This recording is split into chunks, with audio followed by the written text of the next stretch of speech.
Dans cette vidéo, j'aimerais adopter une approche à contre-courant et vous présenter les 10 caractéristiques d'un mauvais système. Grâce à cette vidéo, vous aurez la capacité d'identifier si oui ou non votre système d'organisation actuel, si vous en avez un, est un bon ou un mauvais système. C'est parti. Premier point, la complexité et la structuration à outrance. Je pense que vous le saviez, mais quand vous passez beaucoup de temps à rendre votre système joli ou trop structuré, vous augmentez forcément sa complexité. Personnellement, la seule structuration qu'a mon système, c'est une architecture de fichiers simple que vous pourrez vous-même mettre en place, même si vous n'avez aucune compétence. Le but à travers ça, c'est réellement de rendre le système le plus simple possible pour ensuite pouvoir se concentrer au maximum en fait, sur le fond du système, donc c'est-à-dire qui répondent à 100% de vos besoins spécifiques, plutôt que de vous concentrer uniquement sur la forme et donc de créer un système qui est simplement là pour être beau et pas pour être utile et être utilisé quotidiennement. Deuxième point, votre système ne s'adapte pas à vous. La vie fonctionne avec des cycles de vie, c'est-à-dire qu'il y a un cycle où vous allez être un marketeur,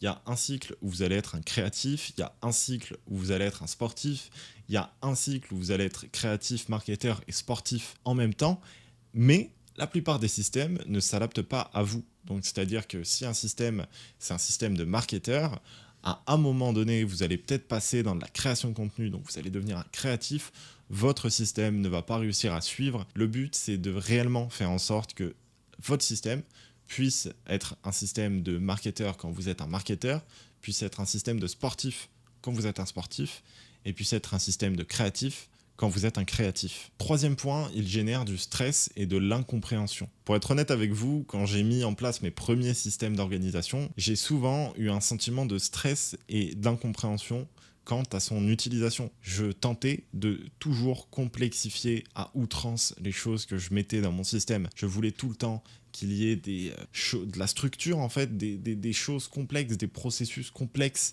que je devais respecter de A à Z pour que le système tienne en place.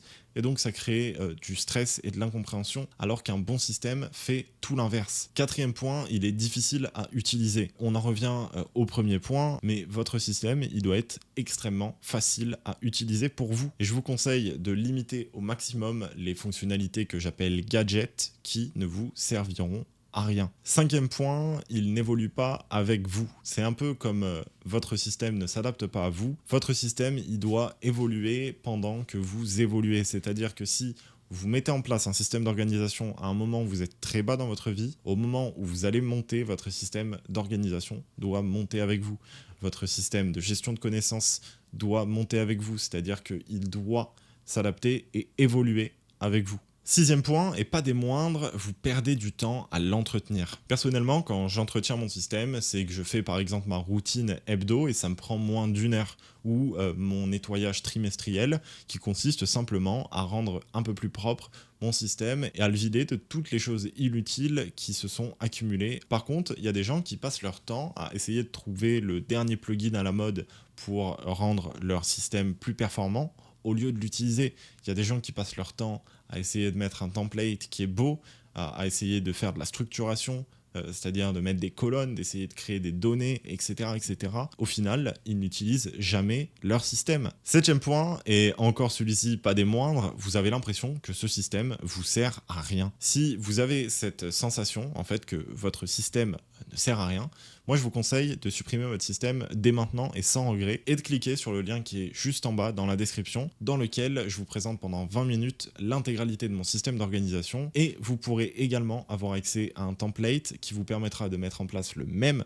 système d'organisation que le mien, en seulement 2-3 clics, alors que moi, j'ai mis plus de 2 ans à en mettre en place un qui tienne réellement la route pour moi. Huitième point, il est mis en place sur le mauvais logiciel. Alors, je vais pas trop développer ce point parce que j'ai déjà fait une vidéo qui vous permettra de choisir votre logiciel d'organisation idéal en fonction de vos besoins et de votre personnalité.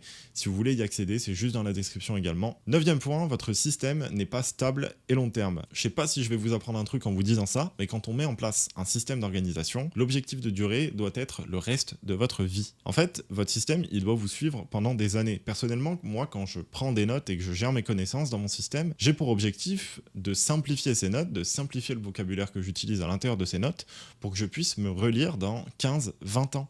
C'est-à-dire que c'est vraiment un capital intellectuel dans lequel vous investissez. 10e et dernier point, et l'un des plus importants, il ne vous permet pas de réutiliser vos nouvelles connaissances dans vos projets. Faites en sorte que votre système ait vraiment la capacité de réutiliser ce que vous avez déjà appris. Faites en sorte que vous puissiez aller piocher à droite à gauche dans vos connaissances très facilement pour pouvoir l'intégrer à n'importe quel projet que vous menez. Personnellement, c'est ce que j'ai mis en place grâce à la méthode Zettelkasten, à la méthode de gestion de connaissances que j'utilise. Et depuis que j'ai mis ça en place, c'est devenu extrêmement facile de préparer une vidéo, d'écrire un script, de créer une méthode, puisque en fait, j'ai des liens qui se font dans mon système à l'infini.